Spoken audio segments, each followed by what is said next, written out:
Sane Asylum. This one I ripped right out of the headlines of today. I mean, as crazy as the times were back in the 80s when we were doing Search and Destroy, it's way crazier now. I mean, with all the stuff that's going on, it's just, it boggles the mind. And so literally, the lyrics to this one are very plain and simple. We need a sane asylum. Mm-hmm.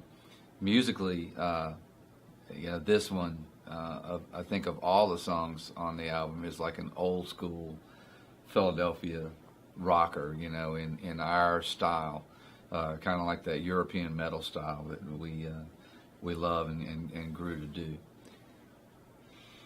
Yeah, when we wrote this one, it had the kind of a significant feel to its relationship to Search and Destroy off of that album, and it kind of, as far as one of the harder rockers mm-hmm. of this record, and Search and Destroy off of Search and Destroy record, but then even like Razor's Edge, off the first. It was like those seemed to be the three, the one off of each album that were like significantly our kind of signature, writing style or whatever. But that's kind of what that reminded me of, and it was fun playing it, from just right off the bat too, just from the hard crashes. And that was the second session that we wrote. That was the first. Brothers was the first song in the first session of writing the album, and then the second time when we got together, that was the first song, and those were just two really strong songs, just right off the bat after getting together after 30 years and writing. It was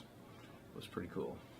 I like the intensity of the song, and I think it kind of plays well lyrically. Again, it's one of those that to me matched up very well.